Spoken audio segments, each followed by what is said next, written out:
Situation आपके सामने है। इसमें मियां नवाज शरीफ साहब का जो अपीलें खारिज हुई हैं, ये बहुत इंपॉर्टेंट एक मरहला था। और मियां नवाज शरीफ साहब की जो अपीलें हाई कोर्ट से, उसमें हाई कोर्ट ने ये कहा कि ये अपीलें खारिज करनी पड़ी क्योंकि, और करनी ही पड़नी थी क्योंकि मियां नवाज शरीफ साहब मफरूर हैं और पाकिस्तान में मौजूद नहीं है। उनकी गैर मौजूदगी में हो नहीं सकता, अपीलों को कैसे सुना जा सकता है।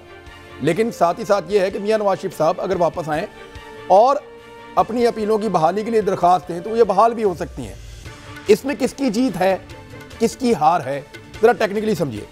हुकूमत को ऐसा लगता है, शेख रशीद साहब ने आज एक बरतानवी ओहदेदार से मुलाकात भी की है, तारिक साहब से, और जो साउथ एशिया के हवाले से वहाँ पे वज़ीर हैं, बरतानवी वज़ीर से उन्होंने मुलाकात की। उन्होंने कहा कि हम लोगों को वापस लाने के लिए जो कानून है उसके मुसवदे पे काम कर रहे हैं और तैयार हो चुका है। वो कैबिनेट में जाएगा, वहाँ से अप्रूवल होगी और उसके बाद हम बरतानिया के साथ बातचीत को आगे बढ़ाएंगे। पाकिस्तान की ये ख्वाहिश है कि जो मुल्ज़िमान बरतानिया में मौजूद हैं, जो मफरूर हैं, जो मुजरिम हैं पाकिस्तान के कानून के मुताबिक, जिनको सज़ा हो चुकी है, उन लोगों को पाकिस्तान वापस लाया जाए। अब उसमें मियां नवाज शरीफ साहब भी मौजूद हैं, लेकिन मियां नवाज शरीफ साहब ये क्लेम करते हैं कि उनका एक पॉलिटिकल केस है। इन अपीलों के खारिज होने के बाद मियां नवाज शरीफ साहब के केस पे कितना फ़र्क पड़ेगा और उनको पाकिस्तान लाने में क्या ये हुकूमत कामयाब हो पाएगी, इससे कोई फ़ायदा होता है? दूसरा, मुझे एक और टेक्निकल चीज़ जाननी है और वो तो अहमद रज़ा कसूरी साहब बताएंगे, हमारे साथ मौजूद है आज के प्रोग्राम में।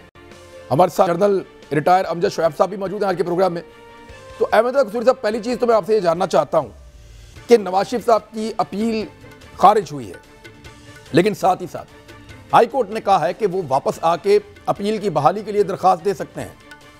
इसमें कोई टाइम ड्यूरेशन नहीं बताई, यानी नवाज शरीफ साहब अगर चाहें तो इलेक्शन तक बाहर रुक सकते हैं, इलेक्शन के दिनों में वापस आए और वापस आके दोबारा अपील अपनी दायर कर दें, और उनके लिए ये सिर्फ चीज़ें स्टेटस को में चली गई हैं, रुक गई हैं, थम गई हैं, जो इस वक्त उनको सूट करता है। इसमें नुकसान किसका हुआ, फायदा किसका हुआ, या ये चीज़ें टाइम बार्ड होती हैं कि इतने अरसे में मियाँ साहब ने अपील की तो ठीक है, वरना फारिग है। और हाई कोर्ट के इस फैसले के बाद मैंने एक प्रोसिक्यूटर है उनसे बात की, मैं जानना चाह रहा था, तो उन्होंने कहा कि फैसले में क्योंकि लिखा है कि मियाँ साहब वापस आके अपील कर सकते हैं तो वो इसका फ़ायदा उठाएंगे मुस्तकबिल में। तो सर, आपको क्या लगता है?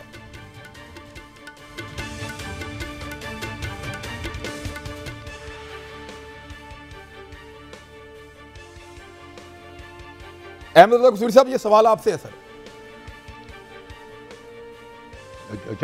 मुझे देखें, अपना इमरान खान, बात यह है कि आज जो अपील को डिस्पोज ऑफ किया है divisional bench of Islamabad high court ने, वो ऑन मेरिट नहीं किया, वो ऑन टेक्निकल ग्राउंड किया है कि क्योंकि जो अपलांट है, जो कि अक्यूज है, जो कि मफरूर है उसी, और वो कोर्ट के सामने अवेलेबल नहीं है, ऐसी सूरत में at the back of his एक उसके ख़िलाफ़ फैसला देना वो कानून और इंसाफ के तकाज़ों के ख़िलाफ़ होगा।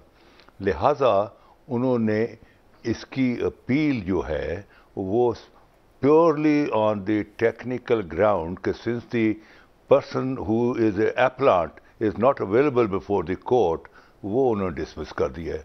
अब उसका रिज़ल्ट ये है कि उनके जो फैसले हैं कि एक में उनको 10 साल सज़ा हुई है, दूसरे में उसको 7 साल सज़ा हुई है, वो तमाम फैसले बहाल हो गए जब तक कि इस फैसले को जो है ओवर रूल आप नहीं करते। अब चीज़ यह कि कोर्ट ने कहा है कि if and when he comes he can file an appeal, तो वो ये यहाँ भी कर सकते हैं और ये सुप्रीम कोर्ट में भी जा सकते हैं उस फैसले के अगेंस्ट, और सुप्रीम कोर्ट में जाकर they can make a prayer कि ये जो मामला है, केस जो है, इसको रिमांड कर दिया जाए, क्योंकि ये केस जो है मेरिट पर फैसला नहीं हुआ, लिहाजा इसको रिमांड कर दिया जाए, तो सुप्रीम कोर्ट भी उसको रिमांड कर देगी to before the divisional bench of Islamabad high court.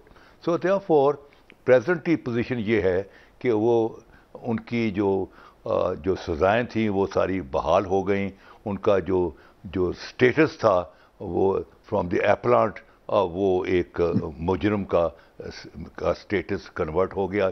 अब चीज़ ये है कि how for government of Pakistan is फैसले को सामने रखते हुए इसका किस हद तक एडवांटेज ले सकती है visa with the British government.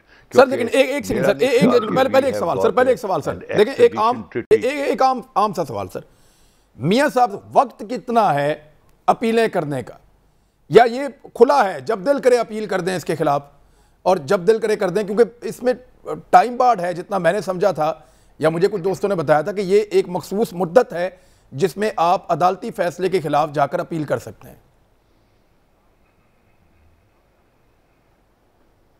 जी नहीं, इसमें एक ओपन है, इसमें कोई इसकी जो लिमिटेशन लॉ की कोई शर्त या कतगन नहीं है।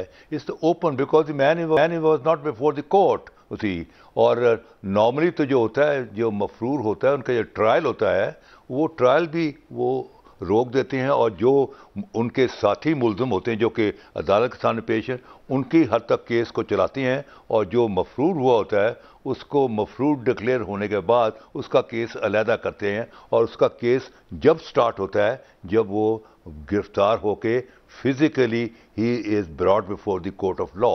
तो ये एक प्रिंसिपल ऑफ लॉ है कि बुनियादी तौर पर इसका असूल ये है कि nobody should be punished unheard, और ख़ास तौर पर no decision should be taken at his back। तो अब क्योंकि he was not before the court, so ये decision जो है it's a decision at his back। लेकिन उसका डिसएडवांटेज ये है जो मैं पहले जिक्र कर चुका हूँ कि इनका जो स्टेटस था वो दोबारा से वो एक मुजरम का हो गया और वो जो उनको जो